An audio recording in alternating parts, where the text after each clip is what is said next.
திமுகவுடைய ஆசியுடன் விஜய் அவர்கள் ஆட்சி அமைக்கிறார் அப்படின்னு சொல்லி கம்புகள் எடுத்து சுத்திக்கிட்டு இருக்காங்க. 108 ஜெயிச்சது விஜய்.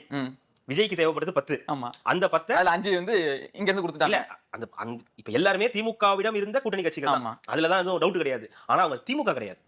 திமுகவிடம் பயணித்த கூட்டணி கட்சி தான். இது ஏதோ திமுகவே இவங்க எல்லாம் வளர்த்துச்சு, திமுக தான் இத்தனை வருஷம் இவங்க எல்லாம் தூக்கி சுமந்துச்சு அப்படின்ற மாதிரி. திமுகவும் அவங்க ஒன்னா பயணிச்சாங்க. தூக்கி சுமந்தாங்கன்னா என்ன சொல்லலாம்னா அவங்களுக்கான தேர்தல் செலவுகளை பாத்துக்கிட்டாங்க. அவங்கள வந்து ஒரு கூட்டணியில வச்சிருந்தாங்க. அவங்களுக்கு அமைச்சரவையில இடம் கொடுக்கல. அவங்களோட கூட்டணி கட்சி எல்லாம் மதிக்கல.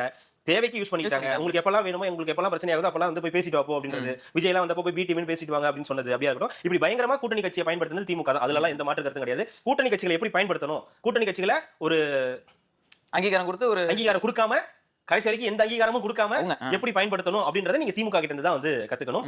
இப்படி ஒண்ணு பழக்கிட்டீங்கன்னு வச்சுங்களேன், அடுத்தடுத்து யார் ஆட்சிக்கு வந்தாலும் இந்த 5 வருஷம் விஜய் முடிச்சிட்டு விஜய் அடுத்த இதுல தோத்துறாருன்னு வச்சுப்போம், மறுபடியும் திமுக அதிமுக வருதுன்னா அப்போ இந்த கூட்டணி கட்சிகள் நெருக்கடி பண்ணுவாங்க. நீ எனக்கு கொடுத்துதான் ஆகணும், தோ போன இதெல்லாம் நாங்க நின்னோம்ல, அந்த மாதிரி நீ எங்களுக்கு கொடுத்துதான் ஆகணும்ன்றது ஒரு மாற்றம் வந்து வர ஆரம்பிக்கும். அந்த விதையை வந்து விஜய் அவர்கள் போட்டுருக்காங்க. இன்னைக்கு நீங்க பில்டப் கொடுத்துக்கலாம், கூட்டணி கட்சிகள் திமுக தான் அமைச்சிருக்கு, ஸ்டாலின் போட்ட பிச்சை அப்படிலாம்.